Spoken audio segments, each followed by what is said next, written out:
Hey guys, Tyler here with AR500 Armor, and today we wanted to talk about fragmentation and body armor.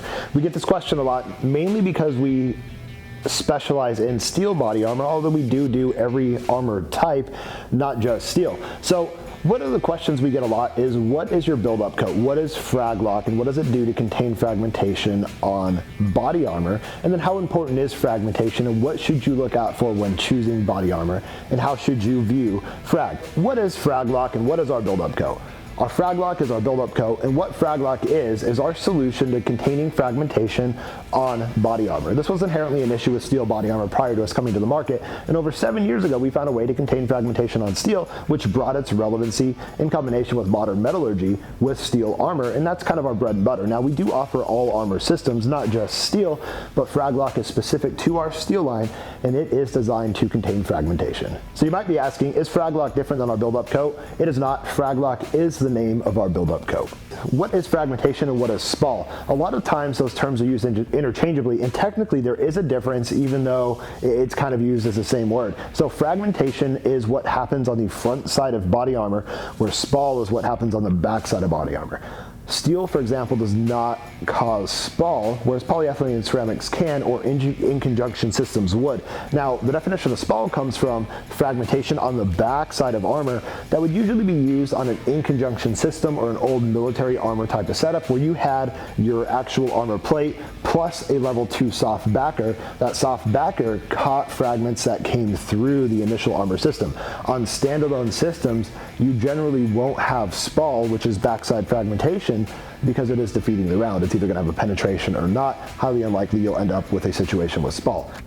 So the next thing I want to touch on is how important is fragmentation, and should you be concerned with it? You know, you absolutely should be, but it is important to understand that when your armor plate is inside of a carrier, that is an additional layer of protection against fragmentation. In addition, all armor systems frag. Steel body armor causes frag, polyethylene and ceramic, they can all cause front side frag.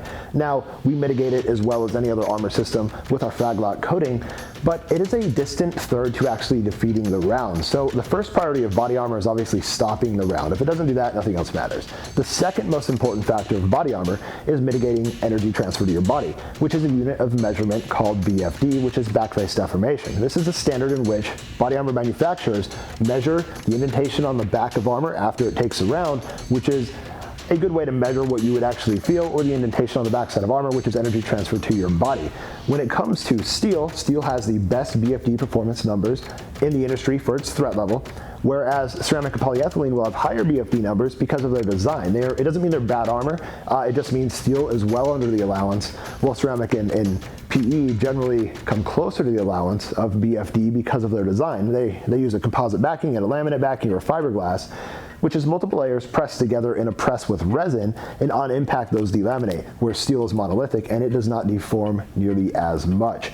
So after you mitigate energy transfer, you have a distant third concern, which is fragmentation. Now, fragmentation is highly unlikely to take you out of the fight compared to a penetration of your armor. So when you're choosing body armor, you should really look at threat levels. You should find out what threats are applicable to you. You know, is 30-06 M2 AP a domestic threat, or are you more likely to encounter 5.56 and 7.62 by 39? That's a good way to determine what threat level you'll run.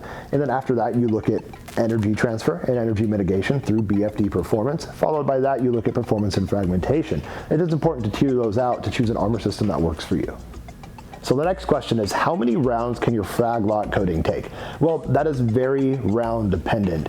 We generally build the coating to perform to the threat level of the plate, but it's going to depend on shot placement and round type and bullet type. For example, if you're using a brass bullet versus an FMJ, which is just like a copper-coated lead core, it's going to be substantially different in performance. One is hard to contain, one is not. So it's hard to give a static answer without having the exact round, but it is designed to perform within the plate's rating.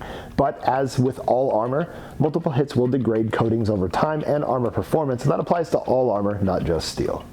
So the next question we get is, do we offer FragLock? We all know we offer it on steel, but do we offer it on polyethylene and ceramic armor? The answer to that is no, we do not. So with ceramic, the strike face will crack and degrade, which offers some protection against fragmentation, and it can cause a little bit of fragmentation, but generally it's not high enough velocity, and when it's inside of a plate carrier, it's generally contained pretty well, but we don't offer that because it is not necessary on ceramic style body armor or polyethylene. due to its design. It is designed for our steel body armor line. So when we test our FragLock coating, you'll notice we test a lot of our armor outside of a plate carrier. We do this to give the frag the best possible chance to encounter the witness plate or witness balloons, which is how we check for fragmentation, because when you run armor inside of a plate carrier, you will reduce the amount of frag generally because your plate carrier is made of a quarter of nylon. If you're running a good carrier, it will reduce the level of frag. So I do want to note that we do test our armor for fragmentation outside of a plate carrier, which gives the frag the best chance to do some damage. Generally, with a FragLock coating, it is mitigated heavily. So thank you guys very much. Don't forget to like, subscribe, and share. And if you check our IGTV or YouTube, you'll see a bunch of other videos on our FragLock coating performing. We have a variety of calibers, multi-hit tests up there, and we have even a side-by-side comparison of steel, polyethylene, and ceramic body armor. Thank you guys for the support all these years. We wouldn't be here without you, and I'm absolutely humbled by the demand we have for our product, and I'm excited to continue putting out affordable armor for you guys and to support the industry. We're living in interesting times right now, and I think it's more relevant than ever that your own defense is in your own hands, and owning body armor is a tool for preservation, and it's a life-saving tool, and it's a passive life-saving tool, and a lot of people have been opened up to the idea of owning body armor. So thank you guys again for giving me the opportunity to serve you. We wouldn't be here without you.